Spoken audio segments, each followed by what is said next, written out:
बिस्मिल्लाहिर्रहमानिर्रहीम। अस्सलाम वालेकुम स्टूडेंट्स। तो आज की हमारी इस वीडियो का टॉपिक है triacyl glycerols, previously known as the triglycerides. ठीक है, तो हमारे पास जो ट्राइएसाइल ग्लिसरॉल्स हैं, as the name shows, tri means 3 and acyl glycerols means के इसमें हमारे पास ग्लिसरॉल ग्रुप होगा और फैटी एसिड्स होंगे। तो क्या होता है बेसिकली कि इसमें 3 मॉलिक्यूल्स होते हैं फैटी एसिड्स के, which react with a glycerol molecule to form esters, और ये एस्टर्स को हम क्या कहते हैं, ट्राइएसाइल ग्लिसरॉल्स कहते हैं। ठीक है, तो ये जो ट्राइएसाइल ग्लिसरॉल है, इसमें हम पहले थोड़ा सा ग्लिसरॉल को देख लेते हैं कि ग्लिसरॉल हमारे पास 3 कार्बन कंपाउंड है, अल्कोहल है, और इसके जो 1 ग्रुप है और 3 ग्रुप है, इसमें स्टीरियो आइसोमेरिज्म होता है। ये वैसे देखने में सेम लग रहा है हमारे पास, CH2OH CH2OH ये सेम लग रहा है, लेकिन इसमें स्टीरियो आइसोमेरिज्म होता है, जिसकी वजह से जो एंजाइम्स हैं, हमारी बॉडी के जो एंजाइम्स हैं, वो रिकॉग्नाइज कर सकते हैं, डिफ्रेंशिएट कर सकते हैं between carbon number 1 and carbon number 3, और वो एक्ट करते हैं specifically on the carbon number 3। ठीक है, ये हमारे पास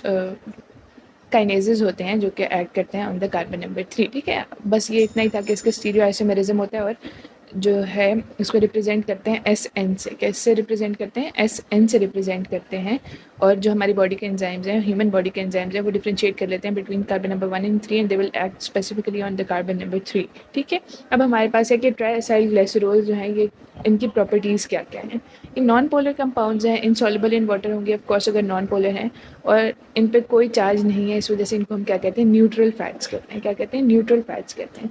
और जो हमारी बॉडी में सबक्यूटेनियसली फैट स्टोर होता है, वो भी क्या होता है, ट्राइएसाइल ग्लिसरॉल्स की फॉर्म में स्टोर होता है। एंड बेसिकली जो इसका मेजर हिस्सा है वो कहाँ पे होता है? एब्डोमिनल कैविटी को लाइन कर रहा होता है। किसको लाइन कर रहा होता है? एब्डोमिनल कैविटी को लाइन कर रहा होता है। वो क्या होते हैं? ट्राइएसाइल ग्लिसरॉल्स। जब ये एब्डोमिनल कैविटी को लाइन कर रहे हैं और फैट्स हैं, तो ये हमारे पास सोर्स ऑफ एनर्जी है, रिजर्वायर ऑफ एनर्जी है हमारी बॉडी में। ठीक है, तो ये जो रिजर्वायर ऑफ एनर्जी है, it accounts for 20% of the weight of in men and 25% of the weight in the women. ठीक है, 20% of the weight in men and 25% of the weight in women. ठीक है, और ये जो हमारे पास जितना फैट है, ये एक ह्यूमन की 2 to 3 मंथ्स की एनर्जी को फुलफ़िल कर सकता है। कितने मंथ्स की एनर्जी को? 2 to 3 मंथ्स की एनर्जी रिक्वायरमेंट्स को फुलफ़िल कर सकता है। अच्छा, अब जो हमारे पास एडिपोज टिश्यू में फ़ैट है, वो भी प्राइमरीली क्या है? ट्राइएसाइल ग्लिसरॉल्स या ट्राइग्लिसराइड्स ही हैं। ठीक है, इसके अलावा ये हमारे पास बायोलॉजिकल मेम्ब्रेन्स का कॉन्स्टिट्यूएंट नहीं है। बायोलॉजिकल मेम्ब्रेन्स का कॉन्स्टिट्यूएंट कौन होता है? वेरी गुड, फॉस्फोलिपिड्स होते हैं। कौन से होते हैं? फॉस्फोलिपिड्स और कोलेस्ट्रॉल होता है हमारे पास फैट्स में से, लिपिड्स की क्लासेस में से। ठीक है, वो होते हैं हमारे पास मेम्ब्रेन्स का कॉन्स्टिट्यूएंट। इसके बाद हमारे पास ट्राइएसाइल ग्लिसरॉल्स 2 तरह के हैं, simple triacyl glycerols and mixed triacyl glycerols. Simple triacyl glycerols will contain same type of fatty acids. 3 fatty acids होने हैं ना हमारे पास, तो वो अगर सेम टाइप के होंगे तो हम उनको सिंपल कह देंगे, अगर मिक्स टाइप के होंगे तो उनको हम कह देंगे डिफरेंट या मिक्स टाइप ऑफ ट्राइएसाइल ग्लिसरॉल। ठीक है, अब हम आ जाते हैं इनकी प्रॉपर्टीज़ पर। प्रॉपर्टीज़ में क्या है कि ये हाइड्रोलाइज होती हैं। ठीक है, और हाइड्रोलाइज होके हमारे पास ऐसी बात है, जिन चीज़ों से ये बनी है जब हाइड्रोलाइज होंगी तो भी वही देंगी, यानी ग्लिसरॉल और फैटी एसिड मॉलिक्यूल्स देंगी। तो जब इनकी हाइड्रोलिसिस होती है, वो हमारी बॉडी में कहाँ कहाँ काम आती है? एक तो जब एब्जॉर्प्शन ऑफ फैट्स होनी है, मतलब जब एब्जॉर्ब होना है हमारे फैट्स ने स्मॉल इंटेस्टाइन में, तब होगी हाइड्रोलिसिस, ताकि वो स्मॉल मॉलिक्यूल्स में ब्रेक हो और फिर एब्जॉर्ब हो। ठीक है, उसके बाद जब वो स्टोर हो जाएगी तो फिर वो दोबारा ट्राइएसाइल ग्लिसरॉल्स की फॉर्म में स्टोर होगी हमारी बॉडी में, एडिपोज टिश्यू में। ठीक है, लेकिन जब उसको मोबिलाइज कराना होगा, यानी अगर हम स्ट्रेनस एक्सरसाइज करें या कोई भी ऐसी एनर्जी रिक्वायरमेंट आ गई है जो फुलफिल नहीं हो पा रही इमीडिएट सोर्सेज ऑफ एनर्जी से, तो फिर क्या होगा कि हमारे पास फैट बर्निंग शुरू हो जाएगी, जिसको हम आम फैट बर्न कहते हैं। तो क्या होगा कि फ़ैट की मोबिलाइजेशन के लिए भी, वापसी उसको यूटिलाइज़ करने के लिए भी हमें किस चीज़ की ज़रूरत है? हाइड्रोलिसिस ऑफ ट्राइएसाइल ग्लिसरॉल्स की ज़रूरत है। अब हम आ जाते हैं स्पॉनिफिकेशन पे। स्पॉनिफिकेशन की बेसिस पे हमारे पास लिपिड्स की 2 टाइप्स हैं, एक स्पॉनिफाइबल लिपिड्स और एक नॉन स्पॉनिफाइबल लिपिड्स। जो सिंपल लिपिड्स हैं वो नॉन स्पॉनिफाइबल होते हैं, सिंपल और कंपाउंड दोनों ही क्या होते हैं? नॉन स्पॉनिफाइबल होते हैं। ठीक है, अब जो हमारे पास स्पॉनिफाइबल लिपिड्स हैं, उनका क्या सारा मैकेनिज्म होगा? ट्राइएसाइल ग्लिसरॉल्स भी क्या है हमारे पास? स्पॉनिफाइबल लिपिड्स हैं। इनमें क्या होगा कि ट्राइएसाइल ग्लिसरॉल रिएक्ट करेगा विद एन एल्कली। ये एल्कली सोडियम हाइड्रोक्साइड भी हो सकती है और पोटेशियम हाइड्रोक्साइड भी हो सकती है। सोडियम हाइड्रोक्साइड भी हो सकती है और पोटेशियम हाइड्रोक्साइड भी हो सकती है, विच विल रिलीज ग्लिसरॉल। और हमारे पास एक कोई भी पोटेशियम या सोडियम जो भी होगा वो रिएक्ट करेगा और बना देगा सोप। ठीक है, सोप, इसीलिए इसका नाम क्या है? सपोनिफिकेशन। क्या है नाम? सपोनिफिकेशन। को यूज़ कर सकते हैं फॉर अ प्योरिटी चेक। किसके लिए हम यूज़ कर सकते हैं? प्योरिटी चेक के लिए। उसका नाम क्या है? Saponification number. which is the milligrams of KOH required to hydrolyze 1 gram of fat or oil.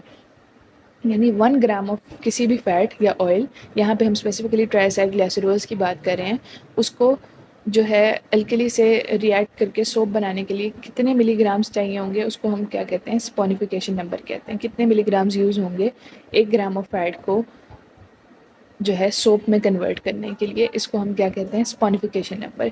ठीक है, it is the measure of average molecular size of fatty acids, यानी ये अगर हमने कैलकुलेट कर लिया कि कितने मिलीग्राम्स थे, तो इसका फ़ायदा क्या होगा हमें, इसका फ़ायदा ये होगा कि ये डिटरमिन करेगा एवरेज मॉलिक्यूलर साइज। अगर स्पॉनिफिकेशन नंबर ज़्यादा तो शॉर्ट चेन फैटी एसिड ज़्यादा है उसमें एज़ कम्पेयर टू द उस किसी भी स्पेसिफिक फैट और ऑयल में as compare to the long chain fatty acids. ठीक है, अगर अब हम आ जाते हैं रेंसिडिटी पे। ये हम करें chemical properties of the triacyl glycerols. ठीक है, chemical properties of triacyl glycerols. Rancidity क्या है कि हमारे पास डिटेरियोरेशन ऑफ फैट्स हो जाएंगे, यानी फैट्स हम जैसे आम लैंग्वेज में कहते हैं कि खाना ख़राब हो गया। ठीक है, तो deterioration of fats and oils हो जाए और उसका टेस्ट अनप्लेजेंट हो जाए, और यह ज़ाहिर सी बात है कि ख़राब हुआ हुआ चीज़ है, ख़राब हुआ हुआ खाना जिसे हम कहते हैं, तो वो क्या होगा, हमारी हेल्थ के लिए हार्मफुल होगा। ये होता क्यों है, ये दो तरह से होता है। ठीक है, एक तो है हाइड्रोलिटिक रेंसिडिटी और एक है ऑक्सीडेटिव। एक हाइड्रोलिटिक और एक ऑक्सीडेटिव। हाइड्रोलिटिक में क्या होता है कि हमारे पास मॉइस्ट एनवायरनमेंट में बैक्टीरियल एंजाइम्स एक्ट करेंगे टू डिटेरियोरेट द फैट और ऑयल। ठीक है, इसको हम क्या कहेंगे, हाइड्रोलिटिक रेंसिडिटी। और इसके अलावा हमारे पास ऑक्सीडेटिव रेंसिडिटी क्या होती है कि हमारे पास ऑक्सीडेशन हो रही है अनसैचुरेटेड फैटी एसिड्स की, and unsaturated fatty acids are more prone to rancidity as compare to the saturated fatty acids. ठीक, ऑयल्स होते हैं उनको हम बहुत देर के लिए भी रखें तो वो ख़राब नहीं होते, तो उनमें क्या होता है कि हमारे पास ऐसे एजेंट्स डाले जाते हैं, एंटीऑक्सीडेंट्स डाले जाते हैं जो उनको ख़राब होने से या रेंसिडाइज होने से बचा लें। ठीक है, तो क्या होगा, उनमें कौन कौन से एजेंट्स होते हैं इनको हम अभी देखते हैं, लेकिन ये हमने देखा कि डिटेरियोरेशन ऑफ फैट्स हो रही है जिसमें अनप्लेजेंट टेस्ट आ रहा है। ये अनप्लेजेंट टेस्ट किसकी वजह से आता है, जो फैट्स डिटेरियोरेट करते हैं वो क्या बना देते हैं, एल्डिहाइड्स और कीटोन्स बना देते हैं और मुख्तलिफ कंपाउंड्स बना देते हैं जिनकी वजह से उसका टेस्ट ख़राब हो जाता है। ठीक है, इसके अलावा ये जो एंटीऑक्सीडेंट्स हैं ये कौन कौन से हैं, टोकोफेरोल्स हैं यानी विटामिन ई, और इसके अलावा कमर्शियली यूज्ड एंटीऑक्सीडेंट्स कौन से हैं जो हमारे पास अनसैचुरेटेड फैटी एसिड्स यानी हमारे ऑयल्स को बचाते हैं ख़राब होने से या रेंसिडाइज होने से, वो कौन कौन से हैं, butylated hydroxy anisole, butylated hydroxy anisole, butylated hydroxy toluene, butylated hydroxy anisole या ब्यूटारेटेड हाइड्रोक्सी टोलिन बचाएंगे हमारे ऑयल्स को। ठीक है, और ये कमर्शियली यूज होते हैं ये दोनों, और ये हमारी सेल मेम्ब्रेन्स में मौजूद होते हैं यानी हमारे सेल के अंदर मौजूद होते हैं टोकोफेरोल्स।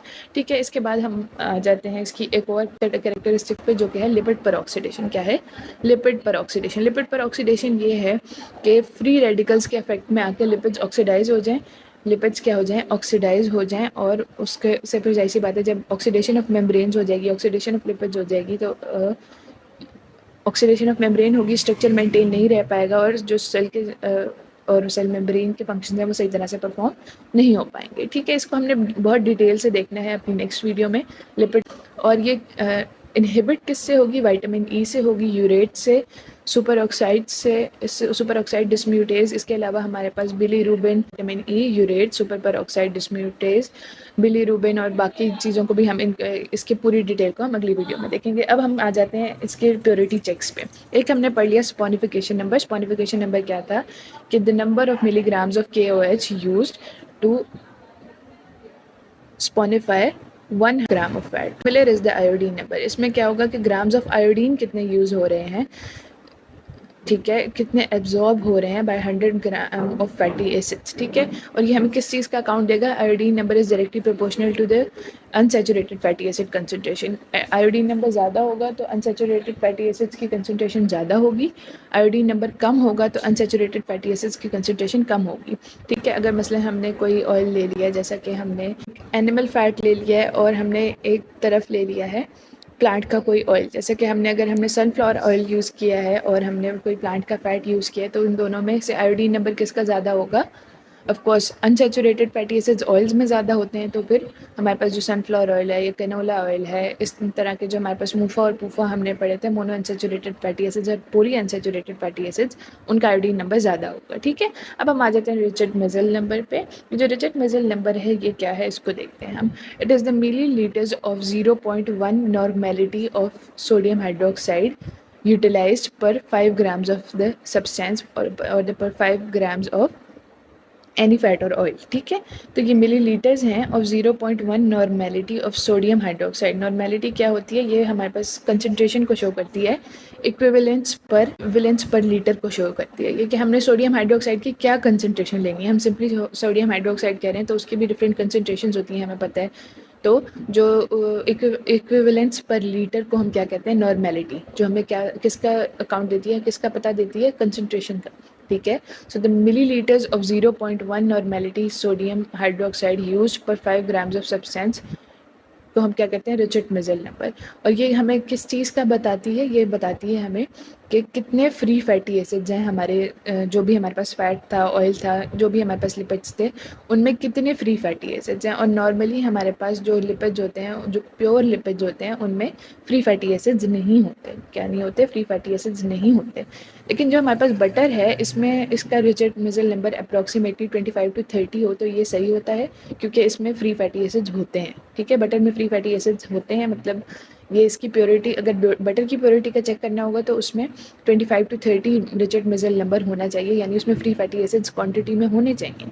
लेकिन अगर हम किसी भी और लिपिड का करते हैं चेक, तो उसमें Richard Meissl number less than 1 होना चाहिए। क्या होना चाहिए, लेस देन 1 होना चाहिए, यानी उसमें बहुत थोड़े फ्री फैटी एसिड्स होने चाहिए, नियर टू 0 होने चाहिए। ठीक है, इसके अलावा हम एसिड नंबर पे आ जाते हैं। एसिड नंबर अब हमारे पास क्या है कि number of milligrams of KOH यानी पोटेशियम हाइड्रोक्साइड पर 1 ग्राम ऑफ फैट और ऑयल। अब ये इन दोनों में क्या फ़र्क है, एक हमारे पास ग्राम्स का फ़र्क है कि ये हमारे पास सोडियम हाइड्रोक्साइड था, ये पोटेशियम हाइड्रोक्साइड है, और ये 5 ग्राम्स था और ये 1 ग्राम है। ठीक है, 1 gram use to neutralize free fatty acids, ये भी उसी का हमें अकाउंट देता है। लेकिन Reichert Meissl number is basically specific acids क्यों बन जाते हैं हमारे पास, क्योंकि हमने तो कहा कि जो प्योर फैट्स हैं उनमें फैटी एसिड्स नहीं होते। तो ये फैटी एसिड्स आ कहाँ से रहे हैं, ये फैटी एसिड्स आते हैं from the decomposition due to bacterial contamination, यानी कोई बैक्टीरियल अटैक हो गया या बैक्टीरियल कंटेमिनेशन हो गई है, उसकी वजह से ये फैटी एसिड्स बन जाते हैं। इसी वजह से ही हमें इसकी प्योरिटी का या फिर जो है इसकी क्वालिटी का अकाउंट देते हैं ये सारे numbers. That's all for today. I hope you find this video useful. Stay tuned and get subscribe to my channel.